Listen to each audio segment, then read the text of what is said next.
국민 여러분 안녕하셨습니까? 인도 태평양 전략연구원의 최소영입니다. 자, 오늘도 변함없이 저희와 함께 동행해주고 계시는 국민 여러분, 동포 여러분 한 분 한 분께 감사의 인사를 전해드립니다. 제가 커뮤니티에 신비한 측백나무 오일, 측백나무 기름의 효과 효능에 대해서 지금 제가 이렇게 등재를 해놨는데요. 한 분들 찾아서 들어와 보시고 그 신비한 효험을 갖고 있는 측백나무 오일을 써보신 분들이 벌써 지금 댓글로도 막 올라오고 있어요. 너무 좋다고. 그러니까 그 질환이 있거나 해당되는 사항이 있으신 분들은 아마 좀 구입을 해서 써보시면 좋은 경험을 하실 수 있겠습니다. 자, 오늘은요, 제가 이 인류 역사상 족적을 남긴 위대한 인물도 많고 하는데, 오늘은 한 쓰레기보다도 못한 양아치의 말로를 한번 좀 말씀을 드려보고자 합니다. 자, 지금 여의도에 가면요, 쓰레기, 양아치보다 못한 애들이 거기 엄청나게 많이 군집을 해서 있죠. 또 그걸 해보겠다고 또 3,000명이나 되는 애들이 보좌관이다, 비서관이다, 뭐 이런 자리로 그 옆에서 기웃거리고 살아가고 있는 소위 말해서 쓰레기 하치장, 난지도보다도 더 크고 추악한 냄새가 많은 쓰레기 하치장이 바로 여의도입니다. 그 국회라는 곳인데요. 자, 한때는 국회의원을 했던 자의 이 말로예요. 자, 운명은 순응하는 자를 태워가기도 하고 또 역행하는 자를 끌고 간다는 말이 있죠. 또한 내가 바란다고 해서 우주가 가던 길을 바꾸지 않는단다. 이런 말도 있습니다. 근데 지금 한 사내가, 이게 좀 사내라고 해야 될지도 모르겠어요. 이게 지금 생물학적으로만 사내지, 이런 애가 어떻게 사내가 될 수 있겠나 싶은데, 어쨌든 뭐 한 사내라고 하죠. 그다지 두뇌도 좋지 않은 주제에 본인의 운명을 역행해 보겠다고 발버둥 치고 있는 한 똥강아지 한 마리가 있는데요. 그 참 날 저문 주막집에 술 취한 똥강아지 모습이 참으로 치근하게 보기도 합니다. 자, 그 치근한 똥강아지는 다름이 아닌 경기도에서 평화부시장, 경기도 평화부도지사였나요? 이걸 담당했던 그 이화영인데요. 이자가 불법 대북 송금 사건의 재판에서 수원지방법원 형사 11부 신진우 재판장의 재판을 받지 않겠다고 법관 기피 신청을 했고, 그것이 기각이 되고 나자 수원고등법원에 항고를 했다 그럽니다. 그래도 항고마저 기각이 되니까 이화영은 또다시 대법원에 재항고를 했지만 역시 기각을 당했다 그럽니다. 그리하여 이화영은 70여일간 재판을 지연시킬 수는 있었지만은 마침내 신진우 재판장의 재판을 받게 되었다 합니다. 신진우 재판장은 그에게 징역 9년 6월의 중형을 선고했습니다. 그러나 위 판결에서 이화영이 이재명과 공모하여 북한의 경기도의 북한에 대한 스마트팜 사업비 500만 달러와 이재명의 방북경비 300만 달러 등 합계 800만 달러를 주라고 한 제3자 뇌물수수 부분은 포함되지 아니한 상태입니다. 위에서 말씀드린 800만 달러, 당시 환율로 110억 원 정도 되는데, 이 800만 달러를 쌍방울의 회장 김성태로부터 실제로 받은 자는 북한입니다. 제3자이죠. 하지만 김성태로 하여금 그 돈을 주도록 회유한 자는 이재명과 이화영이므로 법적으로는 이재명과 이화영이 위 돈, 뇌물을 직접 받은 것과 같은 것으로 평가가 됩니다. 따라서 이재명과 이화영에게는 제3자 뇌물 수수죄가 성립된다 하겠습니다. 그 밖에도 이재명에게는 외국한 관리법 위반죄와 남북교류협력에 관한 법률 위반죄가 성립한다고 보고 있고, 검찰은 수원지방법원에 위 재판과 별도로 이재명, 이화영의 공모에 의한 제3자 뇌물 수수죄와 이재명에 대한 외국한 관리법 위반죄 그리고 남북교류협력에 관한 법률 위반죄로 기소한 바가 있습니다.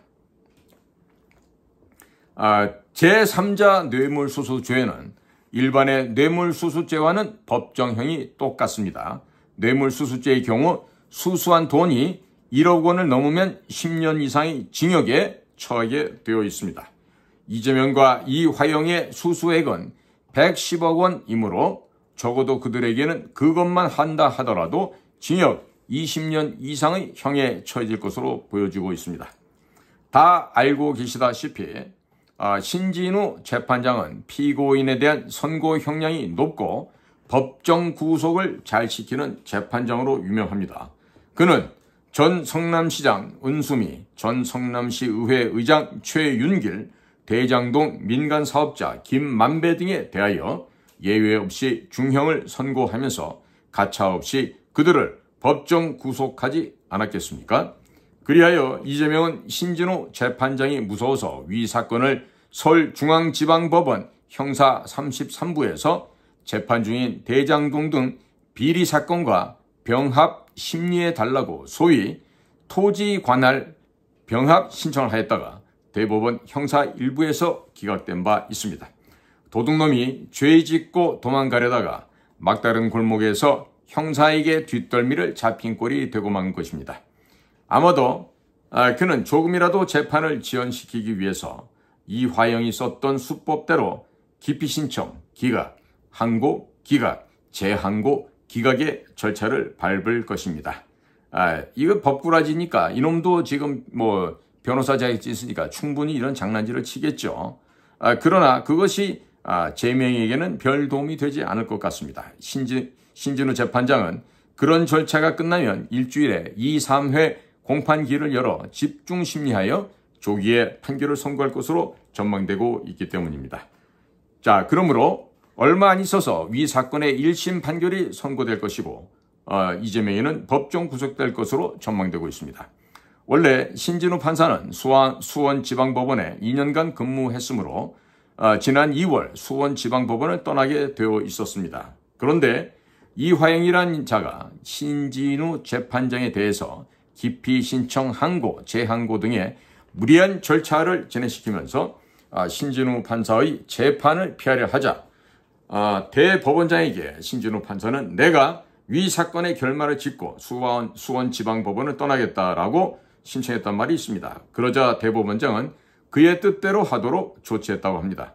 또한 수원지방법원 형사부는 15개의 부가 있는데 이재명 등에 대한 제3자 뇌물수수 등 사건을 어느 부에 배당시킬 것인가 컴퓨터로 추첨한 결과 공교롭게도 신진우 재판장에게 배당되었다는 것입니다. 만약 이화영이 무리한 법관 기피 신청을 하지 않았더라면 신진우 판사는 지난 2월 법관 이동 시 서울중앙지방법원 등으로 발령났을 것입니다. 그랬더라면 이재명이 신진우의 재판을 받지 않을 수 있었을 것이기도 합니다. 또한 컴퓨터 추첨에서 신진우가 아닌 다른 재판장에게 배당되었더라면 이재명은 신진우 판사의 재판을 받지 않을 수도 있었을 것입니다. 사실 이화영의 위 법관 기피 신청도 이재명의 뜻에 의한 것이었을 가능성이 아주 높습니다.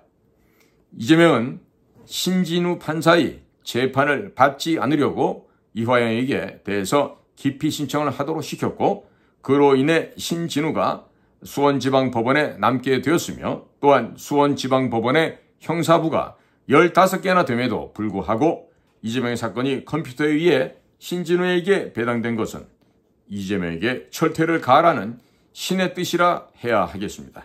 이것이 바로 재명이의 운명이라 하겠습니다. 이재명이가 그 운명의 거물에 걸린 채 파닥거리고 또 파닥거려 봤자 그 운명을 벗어나지는 못할 것입니다. 그리고 이재명의 저승사자인 신진우 판사는 결코 대한민국 국민을 실망시키지 않으리라 보고 있습니다. 우리는 죄 지은 자는 마땅히 처벌되어야 한다는 당위, 마땅히 그렇게 되어야 한다는 것을 우리들의 이웃들에게 널리 설득해 나가면서 희망을 갖고 인내하며 그날을 기다려야 하지 않겠습니까? 이재명의 운명이 그것을 거역하는 이재명을 끌고 감옥으로 들어가는 멋진 광경이 우리를 기다리고 있을 것입니다. 자, 죄 짓고 벌을 안 받으려 하면 안 되겠죠. 이게 바로 도둑놈 심판 아니겠습니까? 이제는 옛날에야 자식에게 손주에게 넘어간다 그랬는데 이제는 당대에 벌을 받게 되어 있죠. 재명아, 빨리 개과천선하길 바란다.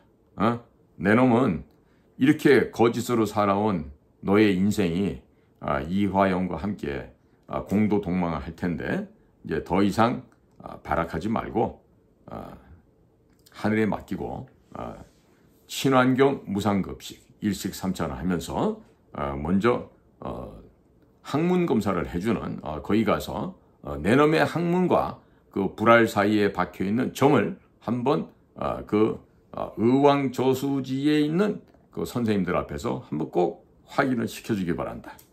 그러다 보면 너의 말로가 이화영과 똑같은 말로가 된다는 것을 알 수 있게 될 것이다. 자, 국민 여러분, 오늘도 저희 방송과 함께 해주셔서 감사를 드립니다. 저희들은 인도태평양 전략연구원의 최소영입니다. 감사합니다.